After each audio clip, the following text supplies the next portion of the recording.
transmission. It's one small step for man.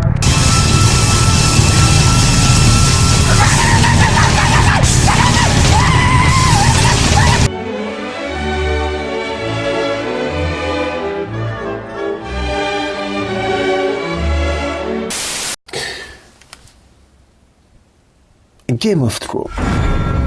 Série monumentale, unique, jamais réalisée, avec moult personnages, moult lieux, et moult ripailles, moult enjeux d'intrigue familiale, à base d'alliances et de trahison. un traître de Sarrasin, Beaucoup de build-up, donc, du drame, des choix choquants, une histoire brutale, sans concession, qui a su jouer avec les codes et les convenances, et n'hésitant pas, d'ailleurs, à tuer son personnage principal dès la première saison. Rip Tony Stark. Si tu nous écoutes, on t'aime.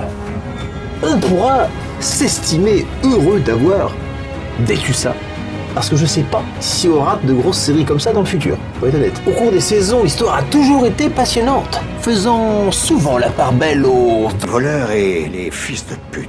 Ce n'est d'ailleurs que dans l'avant-dernière saison, la 7ème, que les gentils commencent un peu à gagner. Hashtag ramasse ta glotte Littlefinger. Hein? Et pour la première fois, Game of Thrones m'a déçu. Voilà, cette saison 8 m'a déçu, hein, franchement. La 7 ressemblait tellement plus à une fin, avec cette révélation sur Jon qui poussait la hype, pourtant au maximum. Révélation devenue pétarbouillée dans la 8, hein. Voilà. Et qui génère chez moi une frustration paroxystique. Oui, donc une fin peu ou pas satisfaisante. Et ma foi, très peu de résolution par rapport aux nombreuses pistes développées au cours des saisons et laissées en friche. Alors il y a quoi dans cette saison finale? Alors le premier truc raté, c'est la baston contre les marcheurs blancs. Bon, elle est rapidement torchée en 3 épisodes, hein. Elle n'est pas bien passionnante, hein. La bataille n'est pas du tout tactique, hein. Les troupes se font décimer comme de la merde. Un massacre.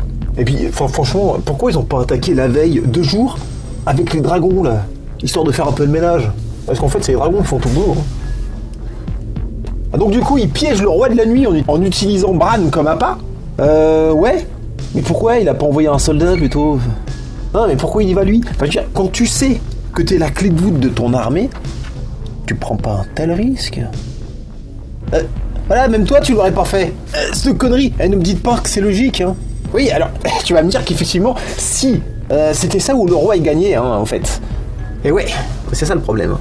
D'inventer des personnages super méga balèzes, invincibles. Bah voilà, à la fin, tu sais plus quoi écrire, parce que le truc, bah, il est trop balèze. Et on n'en saura pas plus sur le roi de la nuit, hein, d'ailleurs. Le super méchant de la super série. Zéro info, hein. Zéro origine. D'où vient-il? D'où vient son énergie? Est-elle infinie? Il se repose jamais, je sais pas, il a un point faible ou... rien. Le mec est au taquet H24. En fait, c'est Dr Manhattan de Watchmen, en fait, le mec. Et il a la peau bleue, j'aurais dû m'en douter en même temps. Et j'adore le but du méchant. Tout péter. Oui. Ah, creusez-vous un peu la tête, sérieux, trouvez-nous un truc qui a de la gueule, quand même. Eh, ne parlons pas des marcheurs blancs, hein. Marcheurs, ils marchent pas. Ah non, ils courent pas non plus, non. Non, ils sprintent.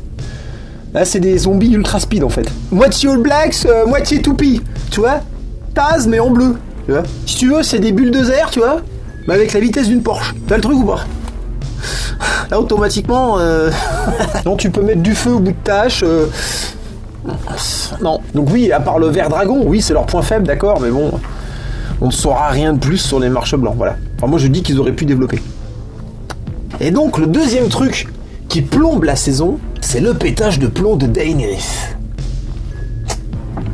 Déjà, tuer Varys, je trouvais ça un peu excessif. C'est bon, c'est pas comme si c'était un secret, le mec il préfère Jon Snow, enfin il est quand même dans son camp, tu vois ce que je veux dire? Tu le dégages, à quoi ça sert de le cramer, ça sert à que dalle. Bah bon allez, je vous la laisse, allez, ok, d'accord, allez. Moi je dis surtout, elle aurait pas dû détruire Port-Réal comme elle l'a fait. Mais même si on lui a tué un dragon et sa copine mise en deuil, le pétage de plomb est disproportionné. Je veux dire, elle a gagné. Elle a ce qu'elle voulait. Après toutes ces saisons où elle en a chié tout le long, C'est juste les deux là qui lui font péter un câble? Ah bon? C'est pas le premier dragon qui meurt d'ailleurs, hein. Je comprends pas, tu vois. Daenerys, la gitane vénère. Ah, j'ai une spéciale dédicace aux deux bâtards de Port-Réal là qui m'ont niqué un dragon là. Le Jamie, la Cersei, et l'autre bâtard c'est mort. Le trône de c'est mort, j'ai brûle. La couronne de c'est mort, j'ai fous le feu. J'en veux. Excusez-moi, mais je ne vois pas l'intérêt de régner sur un tas de ruines. Désolé. Et puis sa doctrine, la libérer les peuples des tyrans, n'a plus aucun sens, pour peu que les mots en aient. Ah, ça c'est sûr, ils sont libres maintenant. Libres comme l'air. Non mais c'est logique, c'est toi qui es bête. Non, c'est pas logique. Ça nous fait la détester gratos. C'est un acte de surprise scénaristique grossier. Tu vois, ils l'ont écrit sur la feuille, vite décidé entre deux pauses de machine à café. Autre petite incohérence, genre de truc que j'aime bien relever. Drogo, le dragon. Comment se fait-ce Comment se fait-ce que le dragon comprenne la nocivité du trône en le brûlant? C'est un objet. C'est un symbole. Et je pense, après y avoir réfléchi, que ce trône est la transfiguration allégorique du souverain, suscitant des convoitises et engendrant par là même des vocations de tyran. Et je dois le détruire.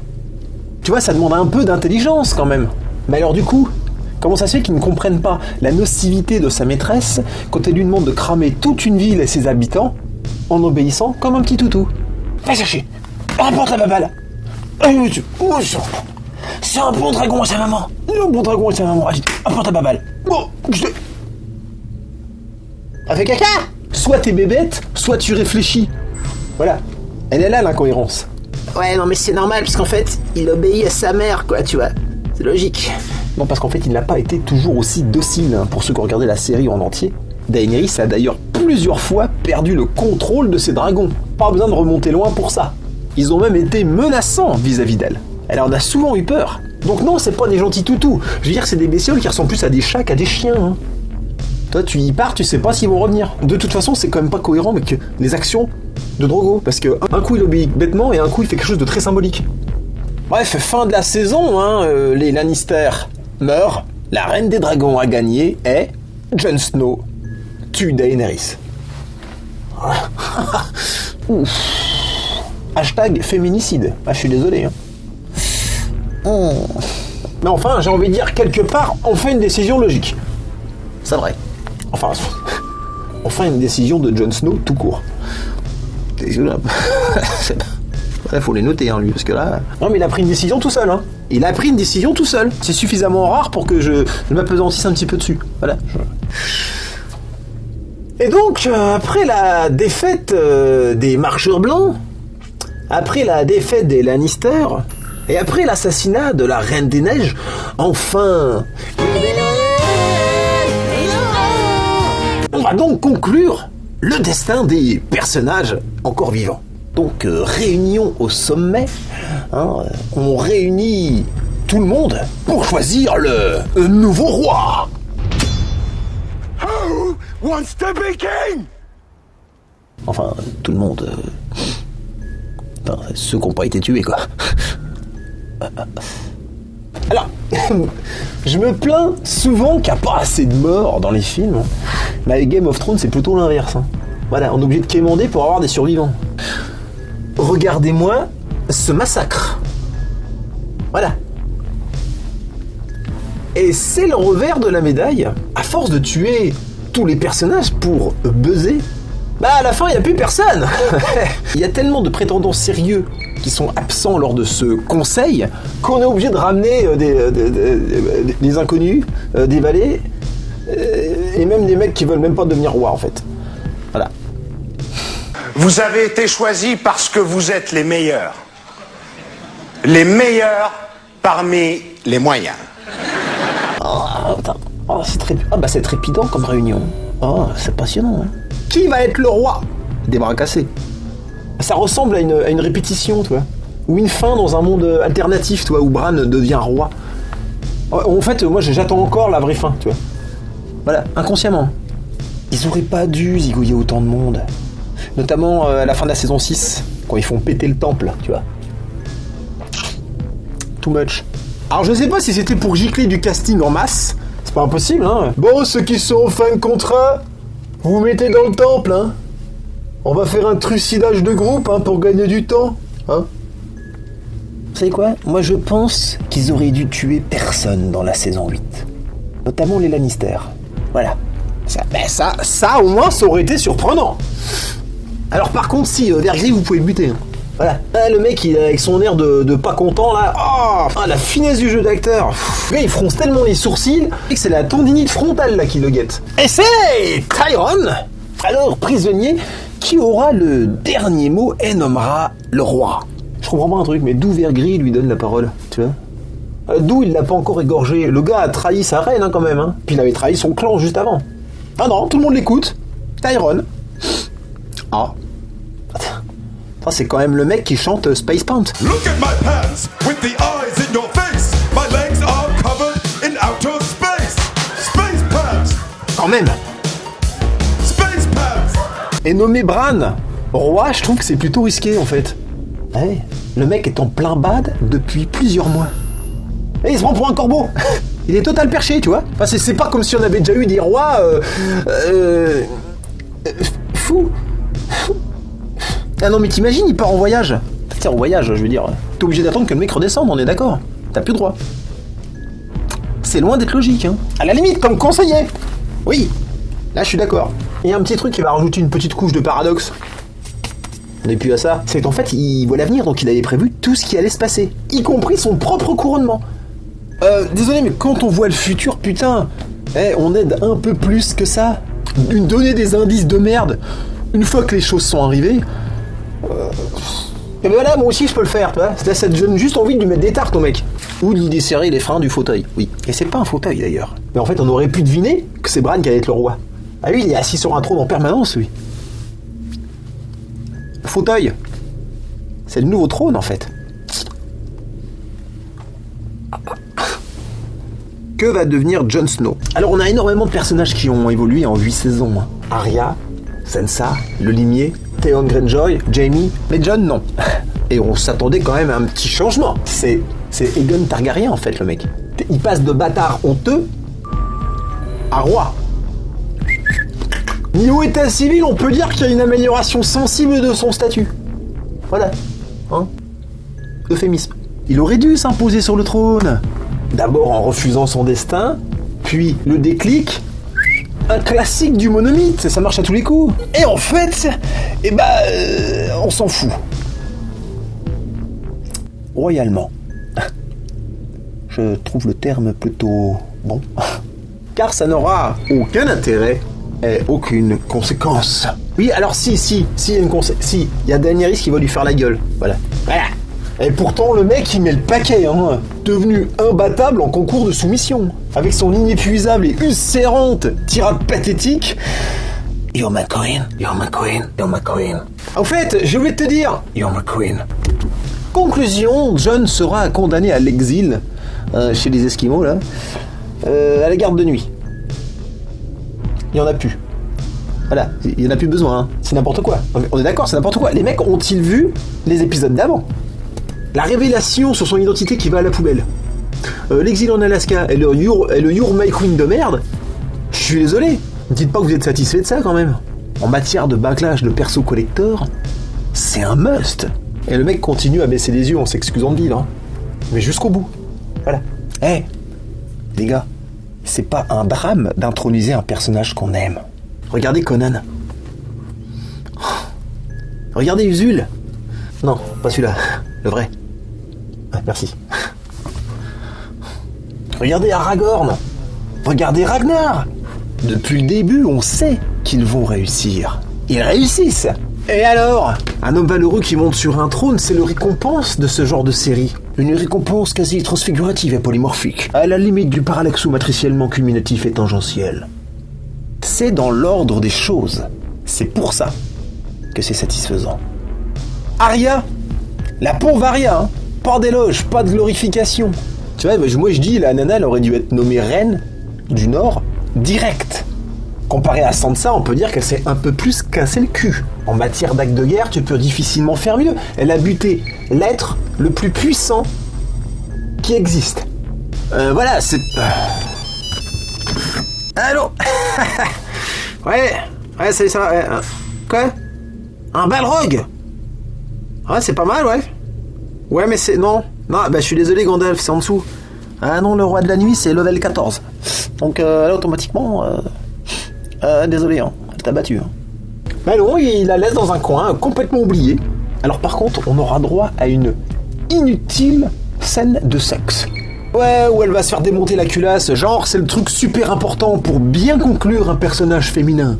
Faut absolument qu'elle passe à la casserole avant la fin, sinon c'est pas complet. D'ailleurs c'est la même chose qui arrive à la grande blonde, hein, la guerrière, qui se fait déboulonner le caisson par Jamie en mode gratuit. Hein. C'est sans conséquence, on s'en fout total. Hein. Et puis Arya, elle a un nouveau kiff maintenant. Les bateaux. Ouais, elle va devenir exploratrice. Voilà. Oh, c'est pour faire de l'originalité à la fin de la série, hein, parce que ça n'a aucun sens par rapport à son vécu.